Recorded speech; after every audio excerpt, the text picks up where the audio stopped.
আজ শেয়ার করব কাঁঠালের বীজ দিয়ে ছোলার ডালের এমন একটা রেসিপি যেটা নাকি খাবার পরে সত্যি সত্যিই অবাক হয়ে যাবেন। ভাত, রুটি, পরোটা যা দিয়েই খান না কেন একদম জমে যাবে। নমস্কার বন্ধুরা, শ্বশুর বোমা রান্নাঘর অ্যান্ড ব্লগ চ্যানেলে সকলকে স্বাগত। তাহলে কি করে তৈরি করব সেটাই দেখে নেওয়া যাক। প্রথমেই এইখানে নিয়েছি ছোলার ডাল, একটা ছোটো বাটির 1 বাটি পরিমাণ, আর একটা কাচের বোলের মধ্যে জল দিয়ে এবার এটাকে জলের মধ্যে ভিজিয়ে দেব। ওভারনাইট রেখে দেব ভিজিয়ে, একটা ঢাকনা চাপা দিয়ে দেব। আর এই দিকে আমি নিয়েছি কাঁঠালের বীজ। অনেকেই কাঁঠালের খোসা ছাড়াবার জন্য অনেক সময় তাড়াহুড়োর চোটে রান্না করতে পারে না। আজ আমি যেইভাবে কাঁঠালের বীজটার থেকে খোসাটা ছাড়িয়ে নেব, আপনারা দেখবেন একদম অল্প সময়ে অনেক খোসা ছাড়িয়ে নিতে পারবেন। যে কোনো ছুরি বা বটির সাহায্যে সামান্য গায়ের থেকে একটুখানি খোসাটা ছাড়িয়ে তারপর হাত দিয়ে নখের সাহায্যে খোসাটাকে ধরে টানলেই বাদামের খোসার মতন সমস্ত খোসাটা কাঁঠালের বীজের গায়ের থেকে উঠে আসবে। একদম অল্প সময়ে খোসাগুলো কাঁঠালের বীজের থেকে ছাড়িয়ে নেওয়া যায়। আবার আর একটা পদ্ধতিও আছে, যে পান যে খায়, সুপারি কাটে, সেই জাতি দিয়েও মাঝখান থেকে অর্ধেক করে কেটে তারপরে খোসাটাকে উল্টোভাবে টান দিলেও খুব সহজে খোসাগুলো ছাড়িয়ে আসে। এইভাবে সমস্ত খোসাগুলো ছাড়িয়ে তারপরে কেটে নিয়ে ফিরে আসছি। সমস্ত কাঁঠাল বীজের গায়ের থেকে খোসাগুলো ছাড়িয়ে নিয়েছি। এবার বীজগুলোকে কেটে নেব। প্রথমে মাঝখান থেকে অর্ধেক করে কেটে তারপরে আরও 1 টুকরো করে নেব, মানে একটা বীজকে 4 টুকরো করে নেব।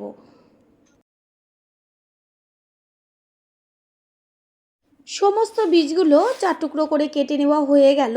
এবার একটা বড় বোলের মধ্যে নিয়েছি জল, আর জলের মধ্যে বীজগুলোকে দিয়ে তারপর ভালোভাবে হাত দিয়ে ডলে ডলে বীজগুলোকে জল পাল্টে পাল্টে ধুয়ে নেব। এখানে ওভারনাইট যে ডালটা ভিজিয়ে রেখেছিলাম, ডালটা কত সুন্দর ভিজে গেছে, কালারটাও চেঞ্জ হয়ে গেছে। ভালো করে 5-6 বার জল পাল্টে ধুয়ে নিয়ে ফিরে এসেছি। জলগুলোকে ছেঁকে নেব। এইখানে নিয়েছি একটা মিক্সিং জার বড়, তারপর এর মধ্যে দিয়ে দেব ধুয়ে রাখা ডালগুলো। যদি ওভারনাইট ডাল না ভিজাতে পারেন বা মনে না থাকে, তাহলে 2 ঘন্টা আগে ভিজিয়ে রাখলেও হবে। এর মধ্যে দিয়ে দেব ছোট ছোট করে কেটে নেওয়া আদার কুচি আর ঝালের জন্য কাঁচা পাকা লঙ্কা। তারপর দিয়ে দেব ওই যে কেটে রেখেছিলাম কাঁঠালের বীজগুলো, সেই বীজগুলোকে। এইভাবে কাঁচা ডাল আর কাঁচা বীজ দিয়ে যে রেসিপিটা তৈরি করব, এত টেস্টি হয় খেতে। দেব জল, এবার ভালো করে পেস্ট করে নেব। পেস্ট করে নেওয়া হয়ে গেল, এটা সাইডে রেখে দেব। অন্যদিকে আর একটা মিক্সিং জারের মধ্যে নিয়ে নেব টমেটো। আমি বীজগুলোকে কেটে সব বাদ দিয়ে দিয়েছি। দেব ঝালের জন্য কাঁচা লঙ্কা, যে যেমন ঝাল খাবেন সেই অনুযায়ী লঙ্কাটা ব্যবহার করবেন। তারপর দেব ছোট ছোট করে কেটে নেওয়া আদার টুকরো, দেব 2টো তেজপাতা ছোট ছোট। তারপর দেব 1 চা চামচ পরিমাণ সাদা তিল, আর দেব একদম 2-4টে চারু মগজ। এটা ধুয়ে নিয়েছি। আর চারু মগজ যদি না থাকে কোনো ব্যাপার না, আমি 4-5টা ব্যবহার করেছি। দেব জল, তারপর ভালো করে পেস্ট করে নেব। গ্যাসের ওভেনে কড়াই বসিয়ে কড়াইটা প্রথমে ভালো করে গরম করে নিয়েছি। এবার দিয়ে দিচ্ছি সর্ষের তেল। তেলটাকেও গরম করে নিতে হবে। তেলের মধ্যে দিয়ে দিচ্ছি 1 চা চামচ পরিমাণ কালো জিরে, ছোটো চামচের 1 চা চামচ। ফোড়নের থেকে সুন্দর একটা গন্ধ বেরোচ্ছে। তারপর দিয়ে দিচ্ছি 1 চা চামচ পরিমাণ হিং। হিংটাকে তেলের মধ্যে ভালো করে মিশিয়ে নেব। গ্যাসের ফ্লেম লোতে থাকবে। অবশ্যই হিংটা দেবেন, আর এই হিং দেওয়াতে এত সুন্দর একটা গন্ধ আসবে। এবার আস্তে করে যে কাঁঠাল বীজ আর ছোলার ডালটা একসাথে পেস্ট করে রেখেছিলাম, সেই সম্পূর্ণ পেস্টটা এর মধ্যে দিয়ে দেব। মিক্সিং জারটা ধুয়ে জল দিয়ে দেব। একটু জল বেশি হলে কোনো সমস্যা নেই। এরপর এর মধ্যে দিয়ে দেব হলুদ গুঁড়ো পরিমাণ মতন, লবণ আর হলুদটা দিয়ে খুন্তি দিয়ে ভালো করে নেড়েচেড়ে মিশিয়ে দিতে হবে। একটু বাদে বাদে খুন্তি দিয়ে নেড়ে যেতে হবে সমানে, না হলে নিচটা লেগে যাবে। জলটা যত টানতে শুরু করবে ততই কিন্তু কড়াইতে লেগে লেগে আসবে, সেই কারণে সমানে খুন্তি দিয়ে নেড়েচেড়ে দিতে হবে। এটা হতে থাক। অন্যদিকে একটা ছোট আমি কাচের বাটি নিয়েছি, তার মধ্যে নিয়েছি জল, দিয়ে দিচ্ছি 1 চা চামচ পরিমাণ হলুদ গুঁড়ো, দেব ছোট চামচের 1 চা চামচ পরিমাণ কাশ্মীরি লঙ্কার গুঁড়ো, দেব ছোট চামচের 1 চা চামচ পরিমাণ জিরের গুঁড়ো আর 1 চা চামচ পরিমাণ ধনের গুঁড়ো। এটাকে ভালো করে জল দিয়ে গুলে নেব। এতে কি হবে, বাটা মশলার স্বাদটা পাওয়া যাবে। আর আমি মশলা কিন্তু একদম অল্প পরিমাণ ব্যবহার করেছি, সেটা তো দেখাই যাচ্ছে। একটা থালার মধ্যে আমি 1 ফোঁটা সাদা তেল দিয়ে মাখিয়ে নেব। দেখাই যাচ্ছে জলটা যত শুকাচ্ছে ততই কড়াইয়ের চারদিকে লেগে যাচ্ছে। ঠিক এরকমভাবেই কড়াইয়ের চারদিকে লেগে যাবে আর খুন্তি দিয়ে বেশ তুলে তুলে দিতে হবে। এইভাবে যদি তুলে তুলে দেওয়া হয় এত সুন্দর লাগে খেতে।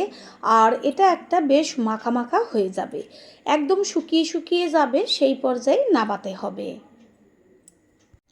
একদম তৈরি হয়ে গেছে, খুব সুন্দরভাবে একটা দলা ভাব চলে এসছে। কড়াইয়ের চারদিক থেকে ভালোভাবে কাচিয়ে নিয়েছি, থালার উপরে রেখে দিচ্ছি। থালায় তো তেল মাখানোই রয়েছে। এবার খুন্তি দিয়ে বেশ সুন্দরভাবে চ্যাপ্টা করে গোল করে নেব।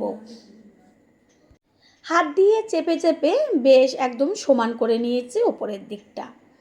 তারপর একটা ছুরি নিয়ে লম্বা লম্বা করে কেটে নেব। আপনারা যে যেমন ইচ্ছা শেপ করতে পারেন। আমি একদম যে পুরো নিমকি সেই আকারও করিনি, বেশ অর্ধেক নিমকি সেই রকমভাবে কেটে নেব।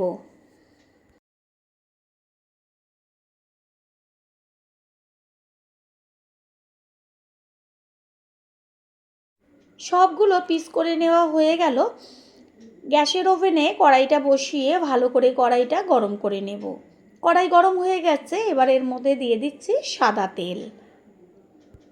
এবার একটা একটা করে আমি আস্তে করে গরম তেলের মধ্যে দিয়ে দেব। নিচের পিঠটা কিছুক্ষণ ভাজা হওয়ার পরে উল্টে দেব উপরের পিঠটা হবার জন্য। একটাও কিন্তু ভেঙে যাবে না, কোনো রকম চিন্তার কারণ নেই।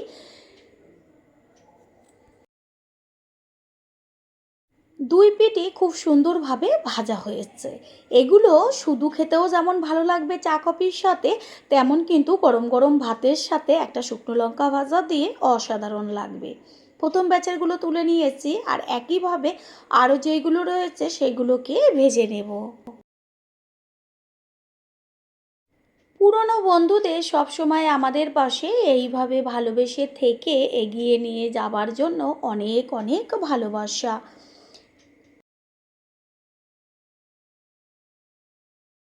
পরের ব্যাচে যেগুলো দিয়েছিলাম সেইগুলোও ভাজা হয়ে গেছে, তেল ছেঁকে তুলে নেব।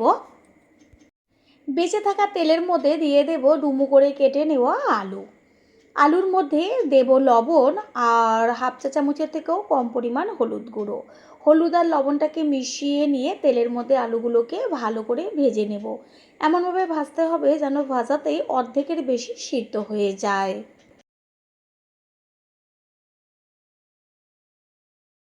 এগুলো আমি হাত দিয়ে তুলে দেখিয়ে দিচ্ছি যে কত সুন্দর মুচমুচে হয়েছে। বাড়িতে অতিথি আসুক বা নিজেরা, যে কোনো দিনই এই রেসিপিটা তৈরি করে ফেলতে পারবেন। আর একবার খাবার পরে মনে হবে প্রতিদিনই তৈরি করতে। আলুগুলো পুরো লাল লাল হয়ে গেছে ভাজাতে, এগুলোকে তেল ছেঁকে তুলে নেব। আর আমি কোনো রকম তেল ব্যবহার করব না। ওর মধ্যে দিয়ে দিচ্ছি 1 চা চামচ পরিমাণ সাদা জিরে, দেব তেজপাতা, আর ফোড়নটাকে ভালো করে ভেজে নেব। রেসিপিটা আমি একদম সম্পূর্ণ নিরামিষ করব। আপনারা চাইলে পেঁয়াজ রসুন অবশ্যই দিতে পারেন।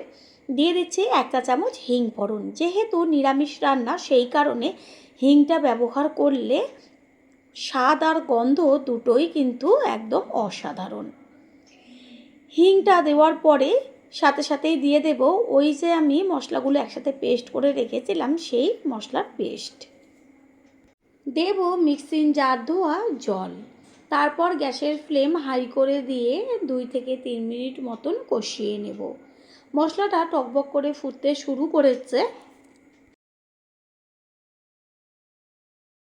মশলা বেশিক্ষণ এই পর্যায়ে কষাবার দরকার নেই। যখন দেখবেন হালকা মশলার উপরে তেল ছাড়ছে ঠিক তখনই ওই যে জলের মধ্যে সমস্ত মশলা আমি গুলে রেখেছিলাম সেই জলটা দিয়ে দেব।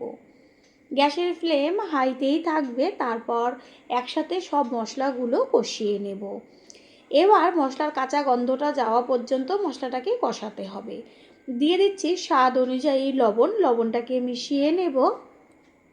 মশলা কষিয়ে নেওয়া হয়ে গেছে, মশলার থেকে সুন্দরভাবে তেল ছাড়ছে আর একটা মিষ্টি গন্ধ বেরোচ্ছে। এই পর্যায়ে এর মধ্যে দিয়ে দেব ভেজে রাখা আলুগুলোকে। আলুর সাথেও মশলাটা আরও 2 থেকে 3 মিনিট মতন কষিয়ে নেব। রেসিপিটা আমি তো সম্পূর্ণ নিরামিষ করেছি। যদি আপনারা চান পেঁয়াজ রসুন দেবেন তাহলে অবশ্যই পেঁয়াজ রসুন দিয়ে করতে পারেন, দারুণ লাগবে খেতে। গ্যাসের ফ্লেম হাই করে দিয়ে তারপর এর মধ্যে দিয়ে দেব উষ্ণ গরম জল। জলটা ভালো করে মশলার সাথে মিশিয়ে নেব। আর এই রেসিপিতে জলের পরিমাণটা একটু বেশি দিতে হবে। প্রথমে মনে হবে পাতলা ঝোল, পরে কিন্তু ঝোলটা বেশি থাকবে না। সেই কারণে বারবার বলছি জলের পরিমাণটা একটু বেশি দেবেন। প্রথমবার যারা আমাদের চ্যানেল ভিজিট করছেন তাদের আন্তরিক শুভেচ্ছা ও অনেক ভালোবাসা। আমাদের রেসিপিগুলো যদি ভালো লেগে থাকে সাবস্ক্রাইব করে দেওয়ার অনুরোধ রইল ও পাশে থাকা বেল আইকনে ক্লিক করলে পরবর্তী ভিডিওগুলো সবার আগে আপনাদের কাছে পৌঁছে যাবে। এটা বেশিক্ষণ হতে সময় লাগবে না, আলু তো অর্ধেকের বেশি সিদ্ধই ছিল। আলু দেখিয়ে দিলাম যে সিদ্ধ হয়ে গেছে। এবার ভেজে রাখা ধোকাগুলো আস্তে করে ঝোলের মধ্যে দিয়ে দেব। ধোকাটা দিয়ে প্রায় 4 থেকে 5 মিনিট মতন রান্না করে নেব। দিয়ে দিচ্ছি 1 চা চামচ পরিমাণ গরম মশলার গুঁড়ো।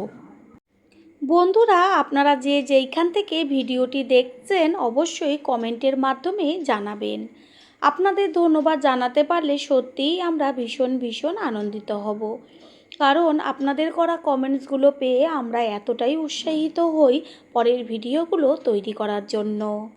রেসিপি একদম তৈরি হয়ে গেছে, গ্যাস অফ করে দেব। আর দেখা যাচ্ছে এই যে পাতলা ঝোল, এটা কিন্তু ঠান্ডা হয়ে যাওয়ার পরে অনেকটাই বসে যাবে। সেই কারণে জল অবশ্যই বেশি কিন্তু দেবেন, না হলে একদম শুকিয়ে যাবে, খাবার স্বাদটাই তেমন পাবেন না। গ্যাস অফ করে দিয়েছি। আর সবশেষে দিয়ে দেব বড় চামচের 1 চা চামচ পরিমাণ গাওয়া ঘি। ঘিটা দিয়ে ভালো করে মিশিয়ে নেব। তৈরি হয়ে গেল আজকের রেসিপি। আশা করি রেসিপিটি ভালো লাগলো। আর যদি ভালো লেগে থাকে একটা লাইক, কমেন্টস, পারলে একটা শেয়ার করে অবশ্যই জানাবেন। আপনাদের করা একটা লাইক ও লাইকের পাশে থাকা হাইপ আর একটা শেয়ার আমাদের কাছে অনেক গুরুত্বপূর্ণ। All friend, thanks for watching my video. আপনারা সকলে ভালো থাকবেন, সুস্থ থাকবেন। আবারও দেখা হবে অন্য কোনো রেসিপির এপিসোডে।